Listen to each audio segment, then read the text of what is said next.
things ended. Yeah. Yeah. Well... If Game of Thrones taught us anything, it's that subverting expectations for the sake of subverting expectations is not good storytelling.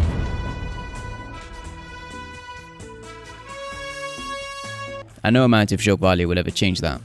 Which is not to say that you can't have shock value, that there is no room for it in stories or that it doesn't have its uses. We all know Game of Thrones has plenty of it outside its horrible later seasons, and it is present in what are some brilliant finales for seasons 1 and 3. That last one being juicy in more ways than one. However, analysing that scene would be the same as looking over photos of my ex. There are good memories there, but I'd rather do without the embarrassment. So instead, let's look at Invincible and how to properly subvert audience expectations. Episode 1 is as far as the spoilers go for this one. Invincible begins its story with two guards on shift at the White House in an unassuming scene of dialogue that does a lot more for the theme and tone of the show than one might otherwise expect. As one of the two complains about superhero evasion training, yeah I know, I want that too, which the other gets to skip while traveling with his stepson, whom he has a complicated relationship with.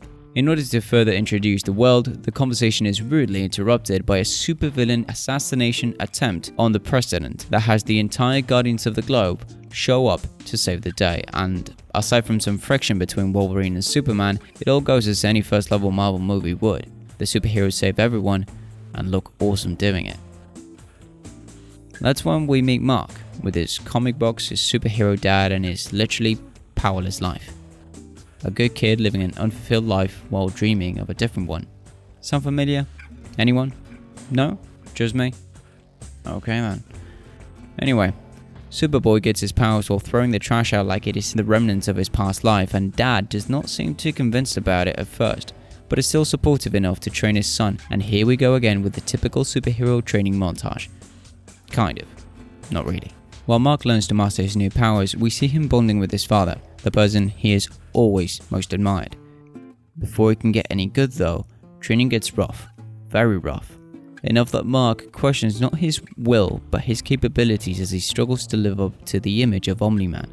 His father, although infinitely more powerful than Mark, never directly discourages his son from pursuing his dream. If anything, he pushes Mark a bit too hard towards it, and then finds himself having to backtrack and lead him in a different way, to make up for his mistake after Mark attempts his first vigilante bust in hopes of pleasing Omni-Man. If you've ever watched a superhero movie, none of this is very new to you. We even get the suit manufacturer, and will forever pretend my tailor secretly creates superhero costumes from now on. And also the montage, of course. I mean, let's not forget about the montage.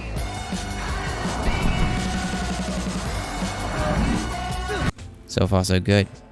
In case you were not paying attention to the title of the video though, something has been simmering in the background. After a jarring introduction to the title screen, we are back with the Guardians.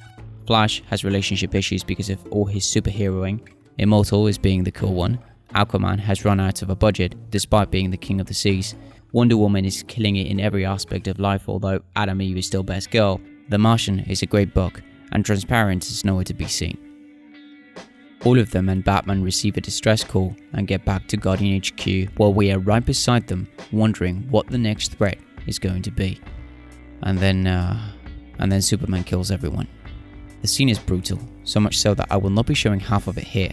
It is such a harsh change in tone from your typical superhero flick, where the good guys land on top and the awkward teen gets to kiss Miss Bolivia 2019, that anyone still expecting the show to be the traditional superhero story can be well disillusioned from the idea.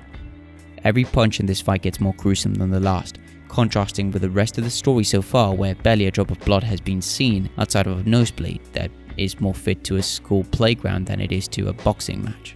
Omni-Man emerges victorious. The Guardians, who have all been shown to be not just great superheroes but good people, lay dead in giant pools of cooling blood, their insides now outside, and their might and glory broken and undone as the screen cuts to black and silent credits roll for episode 1. The subversion of expectations works incredibly well on this episode, and there are plenty of reasons why.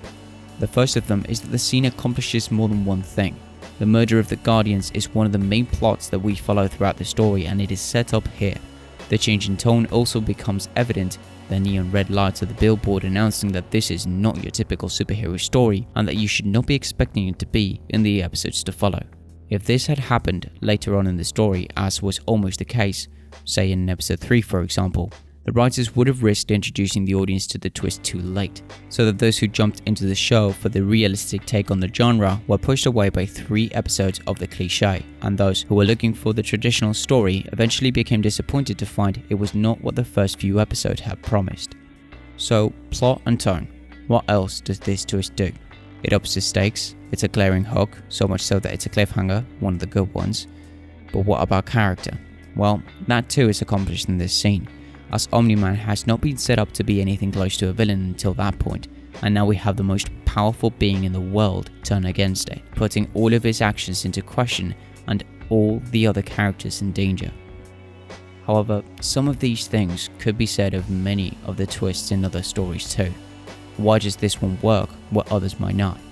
Timing is one aspect of it, but the most important thing is setup.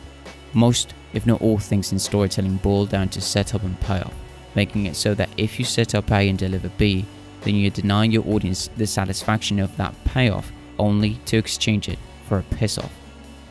When a twist comes this early, it itself becomes the setup for things to come, whereas when a twist comes late as payoff, it should be heavily foreshadowed, and the writers have to make sure it does not go against any promises they have made before, unless that itself was foreshadowed previously, and that it does not contradict established aspects of the world or characters, again, unless previously foreshadowed.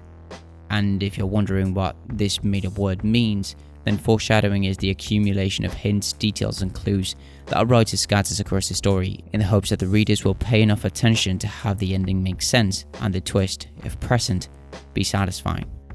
Considering how half-assed that definition is though, let me preface the example by saying that all twists should be foreshadowed, and that it is more important to do this than it is to shock with a reveal, as an obvious twist can still be satisfying while a lazy one cannot. This way, when it comes to twists, it's just as much about the effects as it is about the setup. For those paying attention to Omni-Man, there was for Invincible. We see Omni-Man behaving oddly in nearly every scene that he is in. Here when he is saving the Guardians, here when Mark shows his powers and his father doubts if it was a good thing for his son to get them at all, then when he punches Mark in training, and later as he lashes out at his wife. We may not know at this point why he is killing the most powerful superheroes in the planet, but we could certainly sense something out of place, something odd about him in the scenes leading up to that. This does not make the scene any less shocking, no. What it does is make that shock elevate all the other emotions we are feeling when it happens, and help cement everything that the episode has been setting up, from the stakes and the tone to the abusive father-son relationship at the core of the show, all while putting us on edge and forcing the immediate loading of the second episode with all of the expectations of what is to come with it. All of your scenes should be like this. They should all accomplish more than one thing. Ideally, every line you write should do that, although not every line, not every scene can be a twist.